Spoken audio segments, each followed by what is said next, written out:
All right, we are back on the podcast where we are training men in spiritual fitness. I am Evan McGinty here with two of my very good friends. We've got Andy Murray. Andy, you look very serious right now, contemplating what. How you doing, Andy? Well, we Scots Presbyterians are always serious, so Yes, you are. That is true. That is true. I'm thankful for that. I got to bring the light, the levity to the conversation. So. yeah, we get the Americans in for the kind of That's lightness. that's right. That's right. And then Joe Bernard, Joe, how are you doing today? I'm thinking of a statement I once heard from a great Scotsman, Ian Murray, who said there should be no levity in the pulpit. So, Uh, you might need to think about that one, Evan.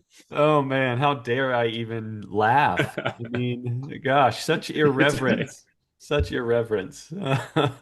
Well, so guys, if you're listening, you've been joining us for the past few weeks. We started a new series where we've joined and asked a new friend to join in with us, Richard Baxter, as we're reading his, at least part of his book, The Saints' Everlasting Rest. And our aim is to help you think about what does it look like to be heavenly minded, to what Baxter says, do this soul ravishing exercise of heavenly contemplation. And so we've talked a couple of weeks about why you should do that, why it's important. We're going to get in today about a little bit more of the how-to steps as you prepare to be heavenly minded. But I want to kind of kick it off by asking you, Joe.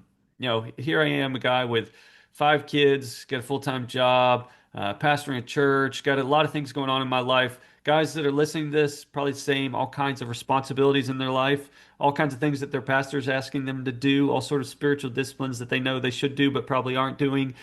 The list is endless, and yet here you are asking me to do something new, something that I've probably never even heard of. This soul ravishing exercise of heavenly contemplation. So why, Joe, are you trying to convince me to do this?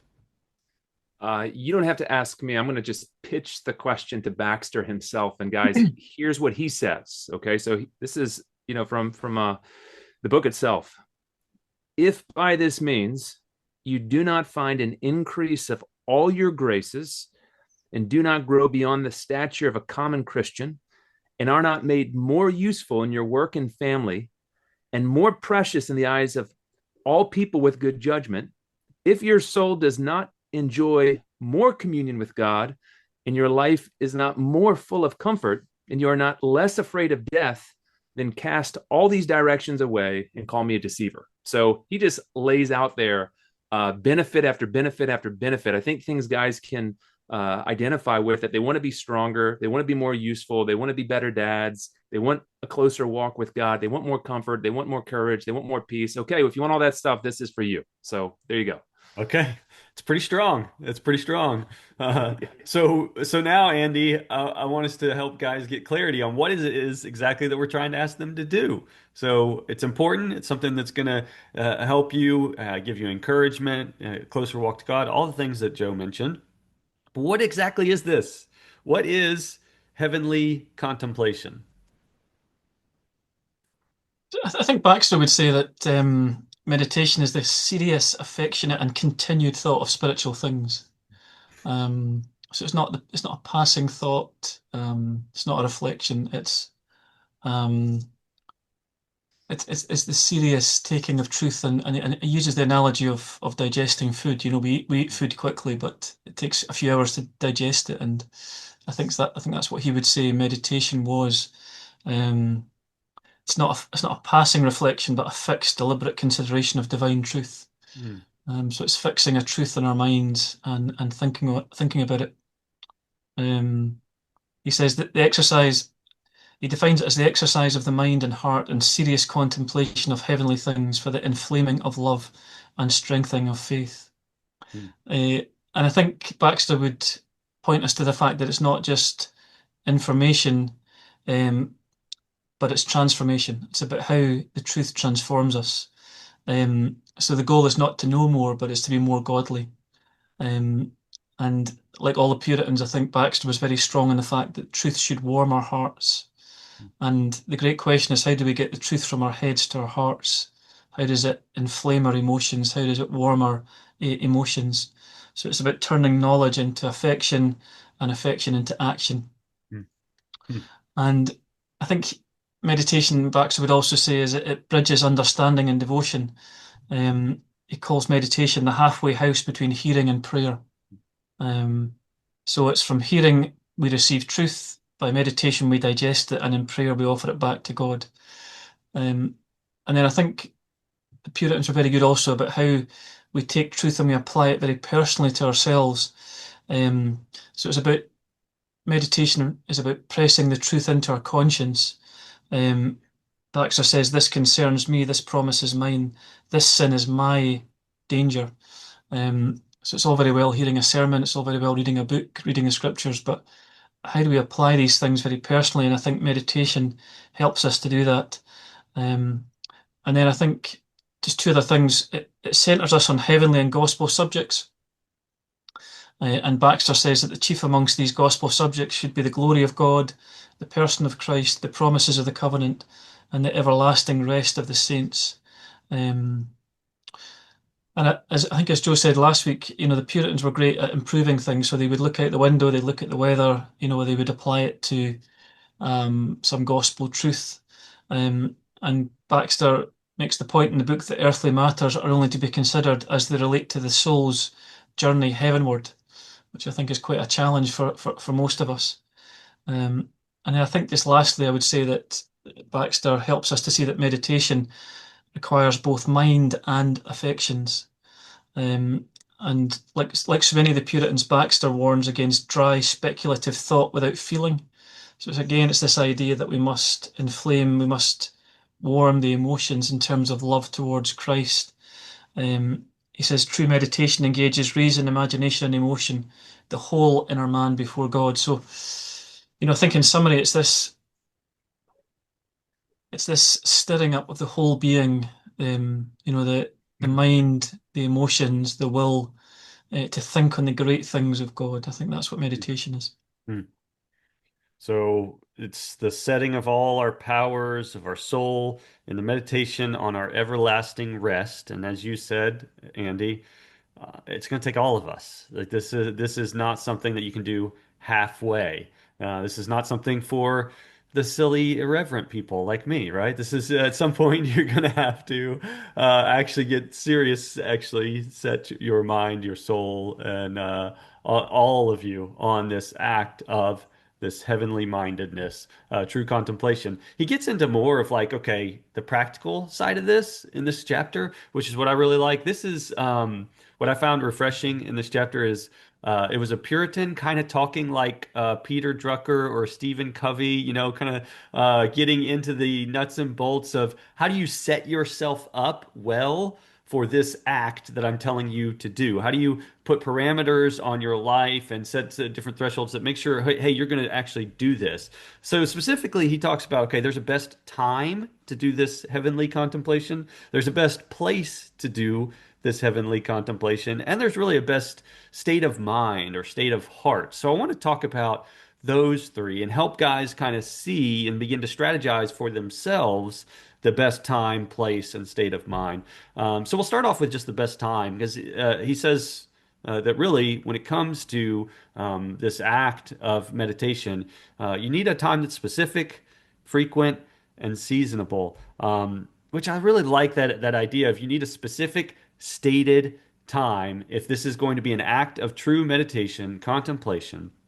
I find for myself often that I have the best of intentions with doing things like meditative work, but a lot of life gets in the way. I wake up with a million responsibilities, a million things to do, and unless I set a specific time that this is when I do this thing, then all the other responsibilities get in the way. It's much like I met with an old friend this past week, ran into him, and he's like, "Hey, let's go have coffee soon." And what was my response? Of course, yes, let's go have coffee soon. And look, yeah, I have the best of intentions of going to have coffee with that guy, but we did not set a time when we're going to go have coffee. So what is the likeliness that we're actually going to do that? It's very unlikely because the truth is we both have busy lives. A million things are going to get in the way. And so those growing numbers of responsibilities in my life get in the way of my intentions of the things I wish I would like to do. The truth is, for most guys, we do have a stated time when we're going to do meditation. That stated time, if you ask men, is later.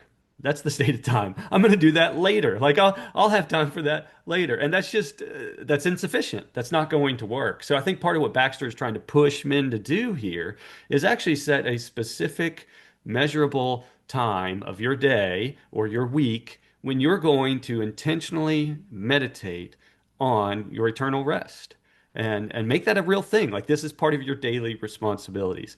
But one of the other things he says about this issue of time, Joe, I'd like to hear from you on this, is just the frequency. So not only do you need to be specific and have a stated time, but there's something about the frequency of this act. Yeah, I think he highlights a couple of things. One is the way that frequency prevents what he says, what he calls shyness between God and the soul. Hmm. And I think we know this. It's hard to pick up a conversation with a person if you've not spoken in a long time. You don't know where to begin. Thought can be similar. If you've kind of been tracking with a line of thinking, you can insert yourself back into it. He also, though, talks about how frequency prevents tiredness, which I think is really interesting. And he uses a picture of exercise, the difficulty of walking up a hill. If you're not used to walking up hills, but if you keep walking up the hill every day, then it just becomes something that's easy. And I think in a time where our attention is so threatened and we're so distracted, we know, okay, to try to meditate, man, you got 30 seconds, maybe initially, and that's it. That's all you can do comfortably. But that can actually be strengthened. That could become a minute, and that could become 2 minutes, that could become 5 minutes, that could become 15 minutes. I mean, there are Christians that can spend hours doing this sort of thing, and you're not going to get there overnight. But if you frequently engage in it, you'll find that this part of the kind of underlying muscle groups of the mind and the heart will be strengthened. So your capacity to meditate over time will be increased. And I think that's something that guys can really appreciate, see their need to be strengthened in, and start small, but get bigger over time. Yeah. The other thing he talks about in this area of time, Andy, is just that it's seasonable. So explain that to guys, what he means by that this is something that's seasonable. Yeah, I mean, I was just going to say earlier on, I think we have a slight, we think of the Puritans, or we think of, the 17th century as people must have had lots of time, and they must have had, much easier lives, much less complicated lives. I have the updated and abridged version that's been updated and abridged by Tim Cooper. It's published by Crossway, and in the introduction, Tim Cooper gives an introduction to Baxter's life. And he talks about how Baxter battled with illness throughout his life, and the Saint's everlasting rest as he thought he was dying at 31. But he says here, to begin with, he battled ill health, and his whole life he was, in the apt words of Neil Kimball, subject to a bewildering variety of physical ailments. To name a few: kidney stones, pain in his eyes, teeth, jaws, and joints, and what he described as incredible inflammations of my stomach, bowels, back, sides, head, and thighs. And he says, as he said in 1649, if I have any ease one day, I am sick another. I can scarcely remember 2 hours together for the past 2 years when I have been free from pain in one part of my body. So, a big part of the Puritans' thought and Baxter's thinking in Saints Everlasting Rest was to meditate when we're in affliction, and I think that's something that we've lost. But we're to meditate in both prosperity and in affliction, and as Baxter says, every providence has its lesson, and I think we've lost that. I think in times of affliction, we're just praying for the affliction to be removed, whereas I think Baxter and the Puritans would encourage us to be praying that God would sanctify dark providences to us and afflictions to us, that we'd be learning in them. So I think in terms of seasonableness for meditation, it's seeking to find every opportunity both in prosperity and in affliction. I think the other thing that Baxter would teach is, like all the Puritans, they had a very high view of the Lord's Day, the Sabbath, which we've lost, I think, largely in most of our churches and most of our theology. But the Sabbath was a creation ordinance that the Lord gave us the Sabbath so that we rest from our our normal work, but we have a day of worship and a day of rest. And I think it's meant to be a bookmark in the week to encourage us to think of our eternal rest and our eternal um, place in heaven. And I think Baxter would encourage us to use the Lord's Day as a time of particular meditation. Mm. I think it's a difficult thing nowadays, but certainly the way that I was brought up in my tradition was that the TV remained off, the radio remained off, and there was a focus on the things of God, and there was a morning and evening service to kind of sanctify the Lord's Day. And um, I think there's no better time really than the Lord's Day to spend time in holy things and fixing our minds on the things of eternity. Mm. Yes. So I think we can all reflect on the fact that if you wanted to set out to do anything important, as we're explaining here, this exercise of heavenly contemplation is important. It's not going to happen unless there is this idea of a specific time. There is a best time to do this. So it's finding that, guys need to find that best time. But he also talks about that there's a best place for heavenly contemplation. I think really what he's trying to point us to here, in short, is just solitude. A lot of what we see in Jesus when he goes to pray and have deep meditation and contemplation is this idea of solitude. He even talks about, hey, think about when God meets with people in the Bible. Frequently, that person that he's meeting with isn't in a big crowd, right? They're by themselves. So there's something to solitude. There's something to being alone that gets your mind and your head, your body, everything in a space and a place where you're able to meditate. I think the question for guys is just to think about, okay, if God were to call out to me in this place, would I hear him? So put yourself in an environment, if God were to call out to me or in this place, would I even hear him? If you ask me that question while I'm inside my house, the answer is a firm no, because I've got 5 kids that are running around like crazy. I was just telling Joe a little earlier, we've got a new musical instrument in our house that is just so loud, like being played at volume 11 right now. And you can't hear anything. And maybe if you can hear anything else, it's the sound of my toddler's little scooter going through the house round and around and around. There's just so much noise and so much distraction that there's no way I could actually meditate inside that house with all those people, which is really hard because it's my life, right? That's my responsibilities. That's my daily everything. But that's where he's saying, look, there is a place that you need to find that you can go, an environment that will set you up for this kind of meditation, finding that place of solitude. The only advice I'd give to guys here in the sense of mistakes I've made in the past is sometimes I work really, really hard for the place, and the place ends up becoming the thing that I meditate on. So you're looking for a place to meditate in, not meditate on. You can create this prayer closet and or this prayer garden or whatever, and you spend all your time and thought and energy in the place. And so you're ultimately just meditating on this perfect place, and then you get there and you ultimately just fall asleep. And so, what you're trying to do is simple. Look, guys, just walk outside, walk outside away from the noise of everything. Or if it's noisy outside, go find a quiet corner in the house. Don't overcomplicate this, okay? It's not that complicated. But we do need to find a place and a time of solitude so that we can hear from God, so that we can have this exercise of heavenly contemplation. I don't know, anything you'd add to that, Andy? I think I would encourage, something I've done in the last few years is going away with a friend.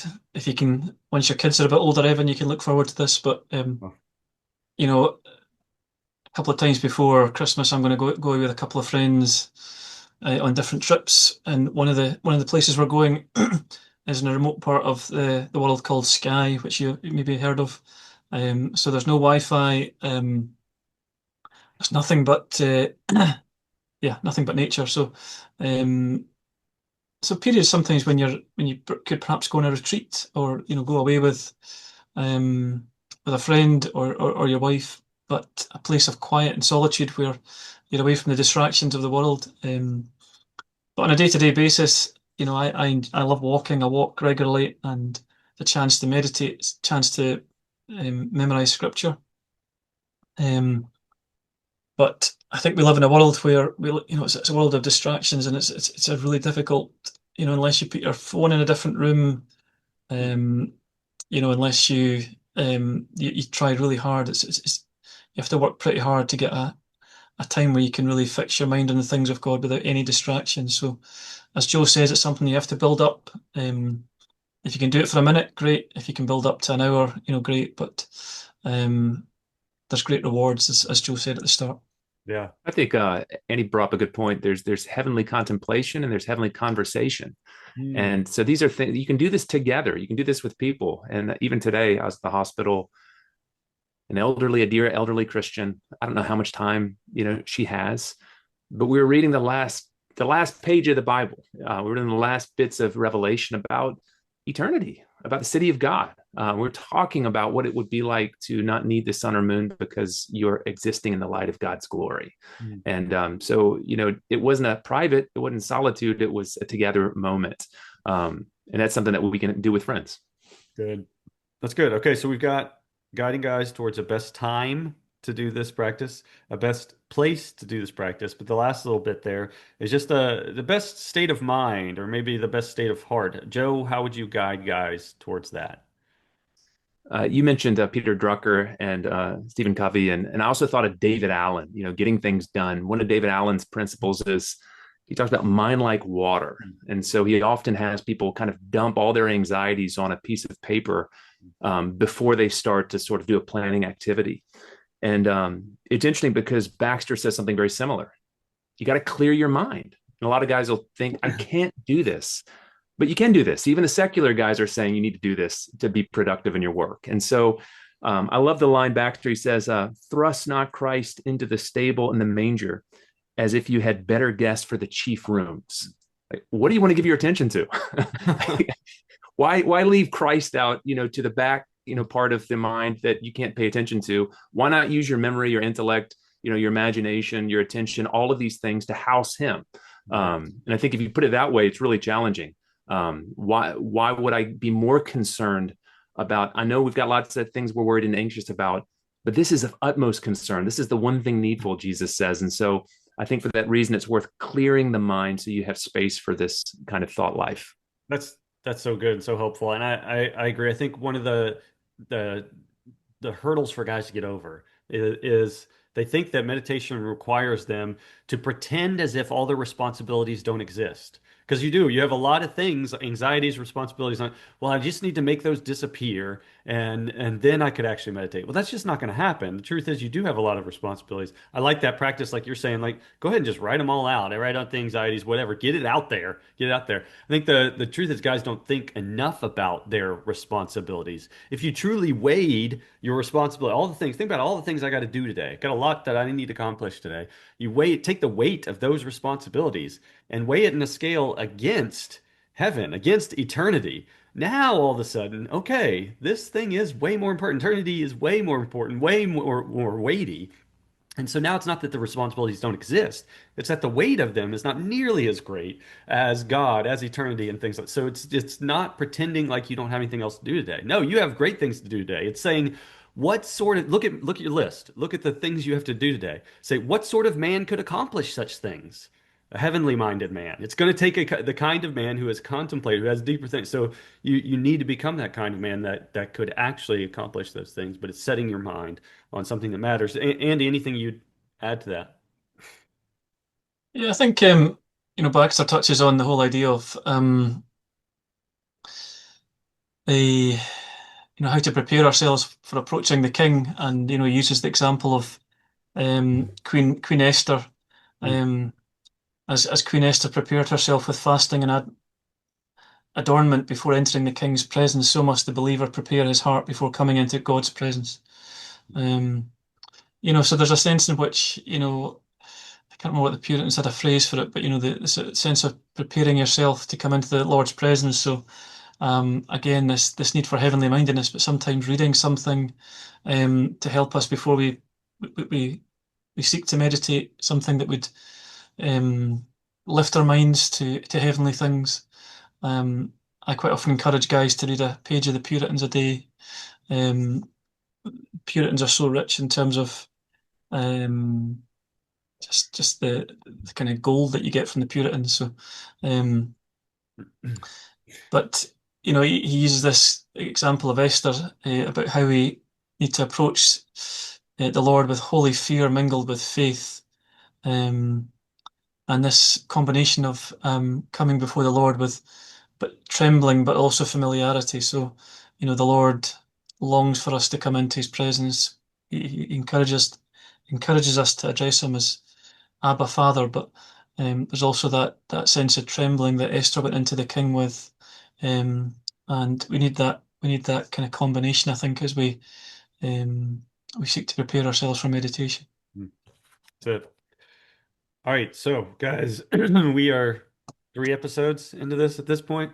We've talked a lot about this idea of the soul ravishing exercise of heavenly contemplation and why guys should do it, why it's important, how to set yourself up to do it.